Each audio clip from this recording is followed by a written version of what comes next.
Olá, seja bem-vindo ao nosso programa número 4. E o assunto de hoje será Vênus e Cupido, uma tela de Agnolo Bronzino. É fascinante lembrar que esta tela, durante a era vitoriana, sofreu censura. Essa tela, nessa época, 1837 a 1900, mais ou menos, foi exigido pelas autoridades que o mamilo esquerdo da Vênus fosse coberto. E também que a língua do beijo entre Cupido e Vênus também fosse coberta. Bom, mas teremos que voltar a conversar um pouco sobre mitologia para esclarecer esse enigma. Eu costumo dizer que, no estudo da história da arte, 3 livros são absolutamente fundamentais: a Bíblia, a Ilíada de Homero e a Divina Comédia de Dante. Enfim, mas o que aconteceu, afinal, nesse quadro para sensibilizar tanto as pessoas? Bom, vamos ter que lembrar um pouco da mitologia. Nós vemos que, realmente, no mundo grego, né, nós temos Afrodite, a deusa da beleza, né? E quanto ao Eros, existem algumas teorias, porque alguns acreditam que o Eros ele fazia parte daquela comunidade primordial de entidades que seguiu-se ao caos.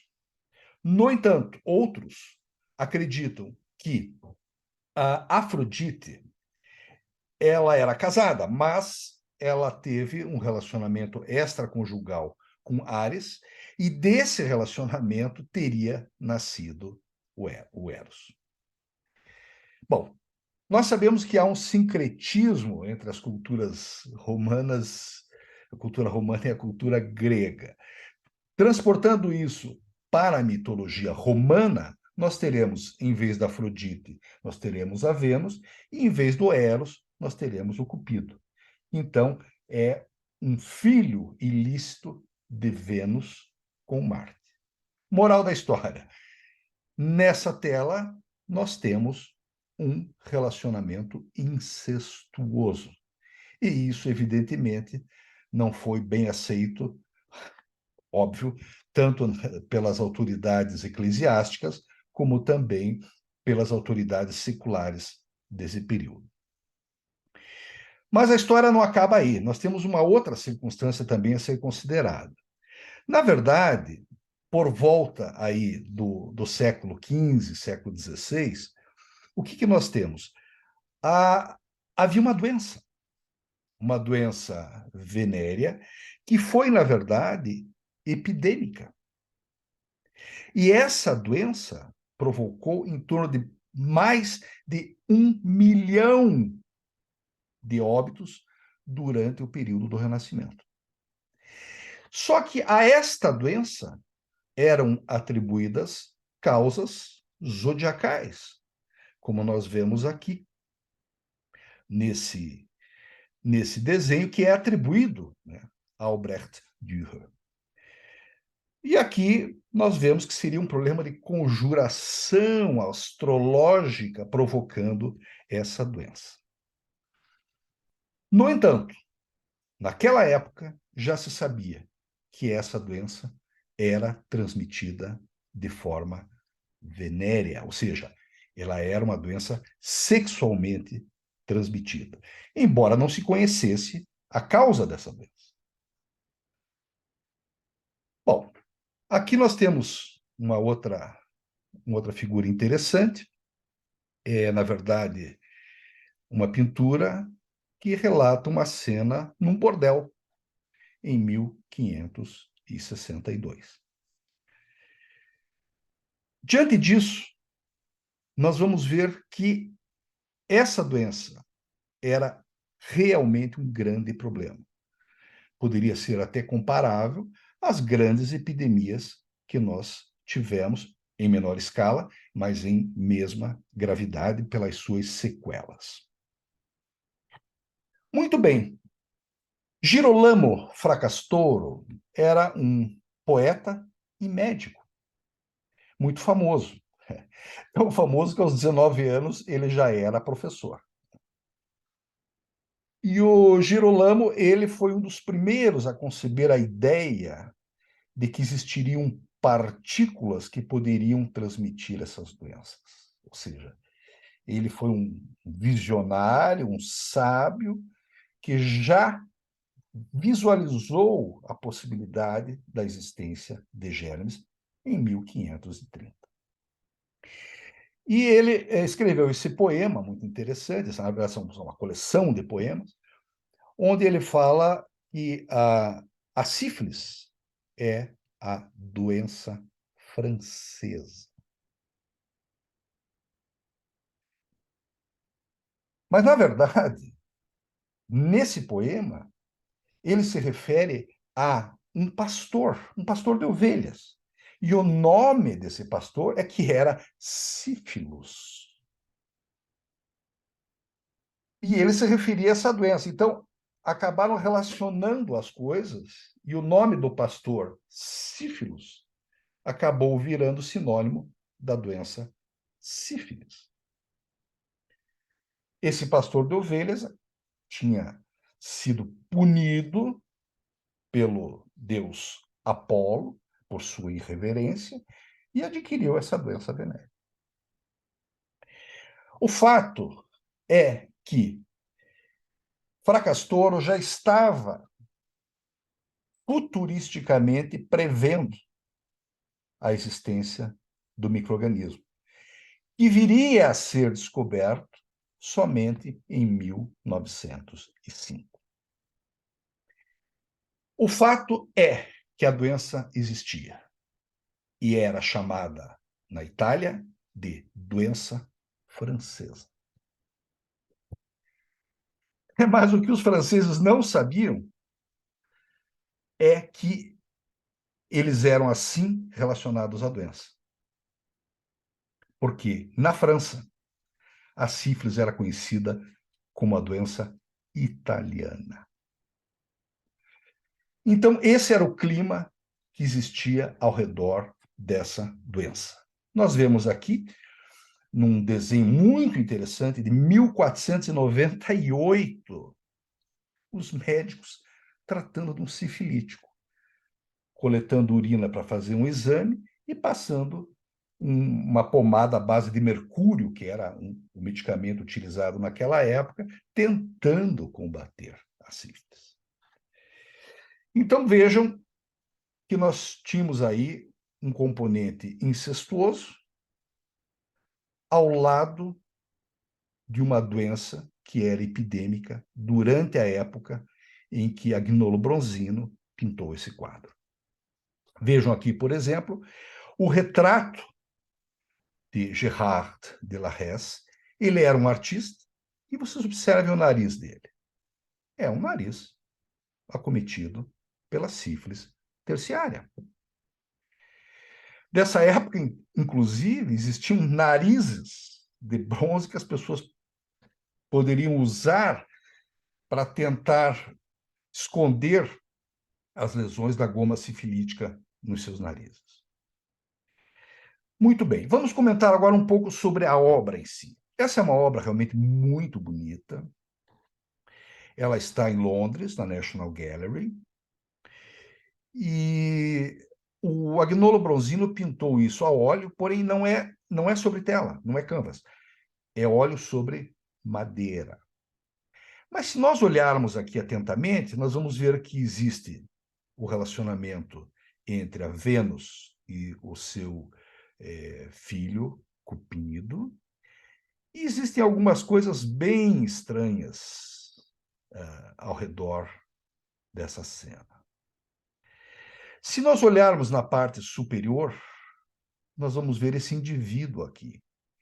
E esse indivíduo está relacionado a uma ampulheta, ou seja, ele representa tempo, o tempo como sendo um veículo das sequelas que a tal doença francesa provocava. Se nós olharmos agora aqui no canto esquerdo, nós vamos ver um homem sem cabeça e cego. Ora, um dos sinais da sífilis é a perda da memória e a demência, ou seja, alguém sem cérebro, sem cabeça. E a cegueira também é um sinal da sífilis. Se olharmos agora no plano mais mediano da pintura, nós vamos encontrar esse outro elemento aqui. Observem que ele tem uma expressão que poderia muito bem ser uma convulsão associada à neurosífilis, mas também há gengivas com um certo sangramento, que também pode estar relacionado à sífilis, e principalmente a perda de uma unha, e também nódulos periarticulares. Esses nódulos periarticulares são uma característica da sífilis adiantada, da sífilis terciária. Em uma época em que não se conhecia a etiologia da sífilis como o treponema, mas era plenamente conhecida a transmissão sexual dessa doença. E, ao mesmo tempo, nós olhamos à direita dessa tela e vamos ver aqui o fole, que é aquele anjinho jogando pétalas de rosa, ou seja, transformando tudo em algo muito bonitinho, as belezas e o encanto do amor vistos pelo fole. Só que, se olharmos o pezinho do fole,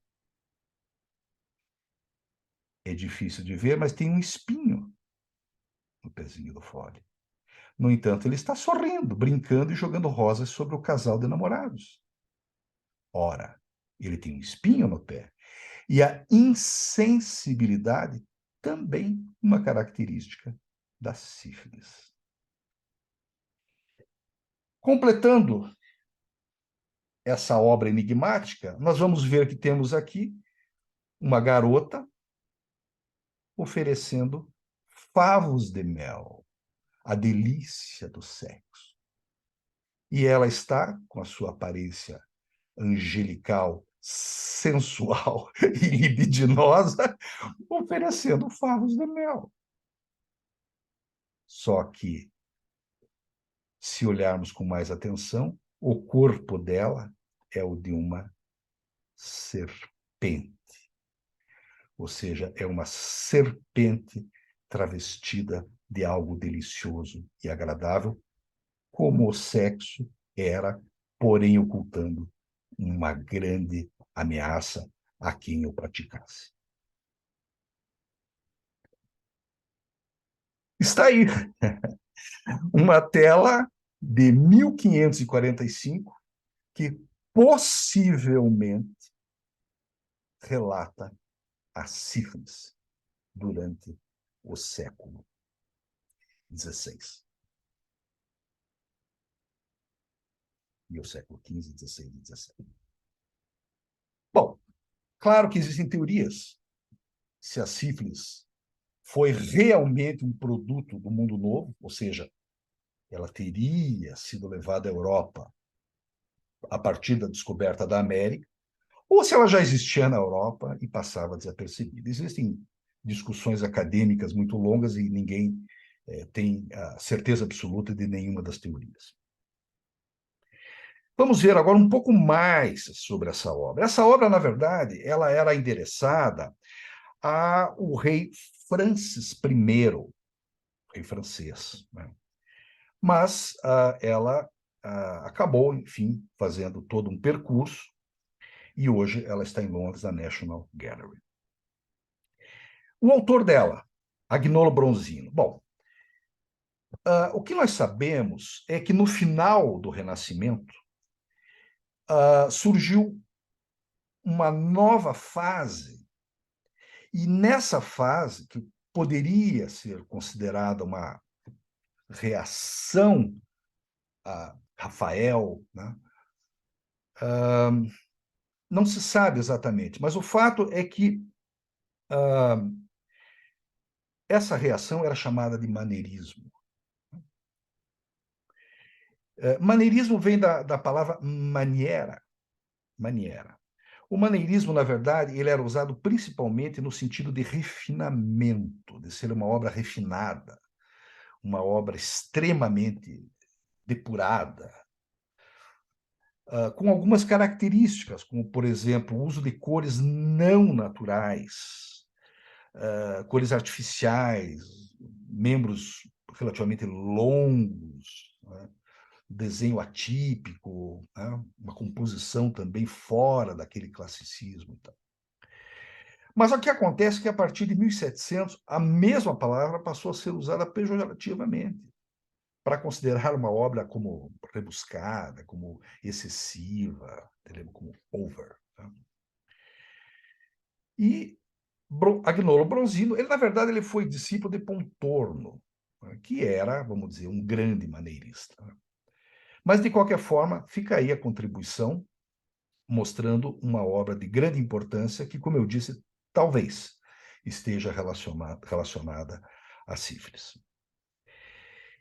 E é importante notar que a censura sempre foi um tormento para a arte e para os artistas. Né?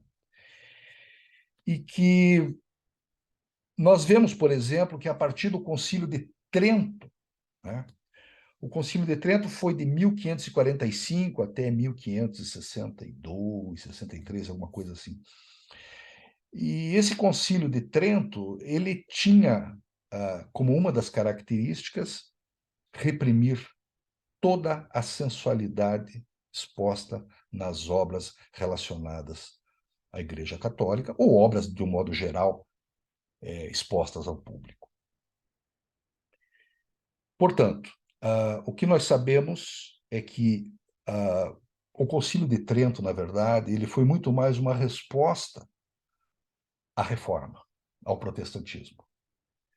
Então, no sentido de tentar segurar as alterações que estavam ocorrendo no mundo todo, o Concílio de Trento instalou a censura. Então, vejo que a censura já era um problema muito antes dos dias de hoje, onde ela é um problema ainda muito maior. Essa é uma boa contribuição da arte ao nosso dia a dia. Espero que vocês tenham apreciado e os aguardo no próximo programa. Muito obrigado.